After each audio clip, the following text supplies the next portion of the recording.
Iran की missile तैयारी, ये बड़ी तैयारी है। एक्सपर्ट बता रहे हैं कि मामला गंभीर है। हजरात, ईरान चुपके से मिसाइल प्रोग्राम को अपग्रेड कर रहा है, मिसाइल सिस्टम को अपग्रेड कर रहा है। लिहाजा इसका मतलब ये है कि ईरान मिसाइलों को और तेजी से बना रहा है। इसमें चाइना ईरान की भरपूर मदद कर रहा है। मिसाइलों को बनाने के लिए सोडियम प्रोक्लोराइड चाहिए होता है और भारी मात्रा में चाइना ने ईरान को सोडियम प्रोक्लोराइड भेज दिया है। वेस्टर्न देशों ने इस वक्त ईरान और रशिया दोनों पर पाबंदी लगाई हुई है। ऐसे में रशिया और ईरान सोच रहे हैं एक नया रास्ता बनाया जाए और नए रास्ते से रेल की पटरियां बिछाकर एक दूसरे को कनेक्ट किया जाए और उस रास्ते पर वेस्टर्न देशों का कोई भी बैन असर नहीं करेगा। अब IAEA ने कहा है कि ईरान अब न्यूक्लियर यूरेनियम जो है एनरिच नहीं कर रहा, लेकिन ईरान न्यूक्लियर साइट पर एक्टिविटी करता हुआ नजर आ रहा है। उधर रिपोर्ट यह आई है कि कतर इस वक्त कोशिश कर रहा है कि अमेरिका और ईरान के बीच दोबारा से मीडिएशन करवा सके। हजरात, ईरान चाइना को भारी मात्रा में, कभी इतना सस्ता तेल किसी को ईरान ने नहीं दिया है जितना सस्ता तेल ईरान चीन को दे रहा है।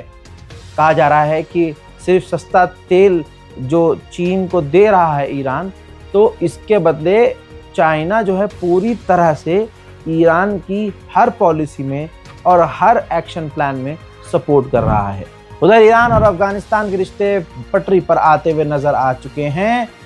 ईरान और अफगानिस्तान ने डील कर ली है कि बहुत जल्द एक दूसरे के हम बॉर्डर खोलेंगे, रास्ता खोलेंगे, अपने अपने कैदियों की अदला बदली करेंगे और वाटर टॉक यानी जो पानी का मुद्दा है उस पर भी दोनों बैठकर बात करेंगे। उधर जो फिर से माहौल बनाया जा रहा था कि ईरान डर गया है, ईरान अमेरिका से बात करना चाह रहा है।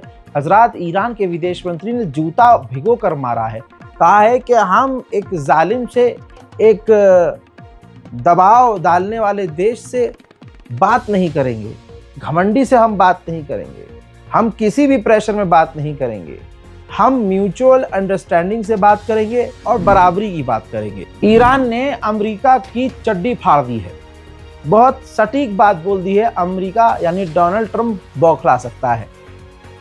अमेरिका ने जैसे ही ऐलान किया, उसने ऐलान किया कि हम एक परमाणु टेस्ट करने वाले हैं। तो ईरान बीच में कूदा। ईरान ने कहा कि पहले तो ट्रंप ने डिपार्टमेंट ऑफ डिफेंस को बदलकर डिपार्टमेंट ऑफ वॉर कर दिया, यानी मकसद ही जंग है अब अमेरिका का। और उसके बाद अब वो परमाणु टेस्ट कर रहा है और हमसे कह रहा है कि आप परमाणु मत बनाइए। ये दोगलापन है। अमेरिका के तटपुंजिये ने, ब्रिटेन ने ईरान के वैज्ञानिक, ईरान के बिजनेसमैन पर बैन लगाया और ईरान के टैंकरों को भी ब्लैकलिस्ट कर दिया। अमेरिका के वाइस प्रेसिडेंट ने कहा कि जरूरत अगर आगे पड़ी तो ईरान के खिलाफ अमेरिका अपनी मिलिट्री ताकत का इस्तेमाल करेगा। हजरात, उधर इजराइल ने अमेरिका को इन्फॉर्म कर दिया है कि हम लेबनान पर अपने हमले बढ़ाने वाले हैं। उधर लेबनान के राष्ट्रपति ने अपनी हिजड़ी फौज को आदेश दिया है कि अगर इजराइल घुसपैठ करता है तो उन्हें रोको। अबे तू भी हिजड़ा, तेरी फौज भी हिजड़ी। हिजबुल्लाह की बात अलग थी, अब तक तुम्हारा देश हिजबुल्लाह की वजह से चल ही रहा था जैसे तैसे। अब जब प्रेसिडेंटल पैलेस के ऊपर इजराइल की फौज भाई मौजूद है और फाइटर जेट उड़ रहे हैं, जहां मर्जी इजराइल हमला कर रहा है लेबनान में, ऐसे में तुम अपनी जाटू फौज से कहोगे कि इजराइल को रोक लेंगे? वो बहुत बढ़िया भाई, बहुत बढ़िया। सीरिया के राष्ट्रपति जोलानी ने कहा है कि जब से बशर अल असद हमारे यहाँ से फरार हुआ है और जब से हमने अपनी सरकार बनाई है, हमने $28 बिलियन की इन्वेस्टमेंट फाइनल कर ली है। कई देश हैं जो हमारे अब सीरिया में इन्वेस्ट करेंगे। अच्छी बात है। कौम के दो गद्दारों ने, मोहम्मद बिन सलमान, तस्वीर आपके सामने, और जोलानी, जो दोनों ही इजराइल के समर्थक हैं। सऊदी अरब का बिन सलमान अंदर समर्थक है और जोलानी खुला समर्थक है। दोनों ने मुलाकात की है आपस में और जाहिर सी बात है, जोलानी सऊदी का गुलाम और सऊदी का बिन सलमान अमेरिका और इजराइल का गुलाम। तो चेन बनती जा रही है मुसलमानों, हालात अभी और ख़राब होंगे। उधर तुर्की और सीरिया की डील हो चुकी है।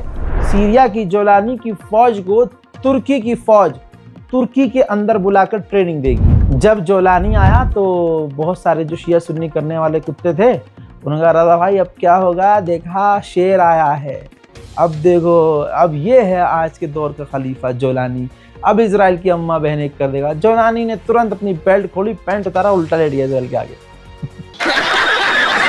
भाई सिर्फ इतना ही नहीं, जो कल तक जोलानी जोलानी कर रहे थे मुंह छुपाए फिर रहे हैं वो मुसलमान। देखिए आप में से बहुत सारे लोग हैं जो देखिए मुंह फाड़ के देख रहे हैं और मुझे गाली भी बकेंगे, लेकिन इनकी औकात जोलानी से भी बदतर है कि अब दिख रहा है कि जोलानी पूरी कौम का गद्दार है, अपने मुल्क का गद्दार है।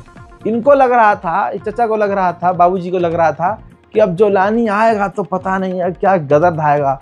बशर अल असद तो कातिल था, उसने फलाने का कत्ल किया, उसने इतने हजार सुन्नियों को मार दिया। अबे हर जगह सुन्नी शिया एंगल डालते हो ना, इसलिए आज तुम्हारे पिछवाड़े में इजराइल ने हाथ करके मुंह से बाहर निकाला हुआ तुम्हें समझ में नहीं आ रहा है अभी भी नहीं आ रहा समझ में। अरे हिंदुस्तान में देख लो, तुम शिया सुन्नी करते थे, खूब करते थे। जब मोदी जी माशाल्लाह आए उन्होंने तुम्हारा शिया सुन्नी खत्म कर दिया, क्योंकि वो एक उनकी नज़र में, आरएसएस की नज़र में तुम मुसलमान हो, कटवे हो सालो। तुम मेंटालिटी आरएसएस की ये जब आई कि ये सारे शिया सुन्नी देवबंदी बड़े कुछ सब मुसलमान हैं, तो हम सबके अंदर थोड़ा सा आया कि हाँ अभी भी बहुत सारे लोग शिया सुन्नी करते हैं। लानत है उनकी ज़ात पर और लानत है उसके ख़ानदान पर, जो ये तमाम चीज़ें देखने के बावजूद शिया सुन्नी कर रहा है। आज देखिए क्या हुआ। अभी जिन लोगों को ये उम्मीद थी कि जोलानी भाई साहब पता नहीं क्या ही कर देगा, रिपोर्ट आपकी स्क्रीन पर है, आंखें फाड़कर पढ़ लो अगर अंधे ना हो। दोस्तों ये है रिपोर्ट। जोलानी ने इजराइल से अब ये भी बात करना शुरू कर दी है कि सीरिया के अंदर माउंट हेरमोन में जो इजराइल ने कब्जा कर लिया है, तो जोलानी ने कह दिया कि नहीं आप रहो यहाँ पर, कोई बात नहीं है पापा, अब्बू जान, मेरे अब्बू इजराइल, आप यहाँ पर मौजूद रहो और आपकी मौजूदगी के साथ साथ अमेरिका भी यहाँ रहेगा और हम भी रहेंगे, तीनों भाई मिलकर ऐसी तैसी करेंगे, फुल मौज करेंगे। यानी सीरिया के कई इलाकों को ऑलरेडी आपका पसंदीदा जोलानी इजराइल को दे चुका है और अब माउंट हेरमोन जो सबसे ऊंचा हिस्सा है सीरिया का, वो भी अब इजराइल को आपके हिजड़े जोलानी ने सौंप दिया है। उधर लेबनान में तो घुसा ही हुआ है इजराइल। लेबनान है, सीरिया है, फलस्तीन है, गाजा है, सब कुछ तो हमारे हाथ से गया। करते रहो शिया सुन्नी देवबंदी बरेलवी। हजरात मोहतरम, इस रिपोर्ट में इतना ही। इस रिपोर्ट को शेयर करना मत भूलिएगा, अपनी राय कमेंट में लिखिएगा। मैं हूं रजा और आप देख रहे थे रजा गराफी अनस्क्रिप्टेड। जय हिंद।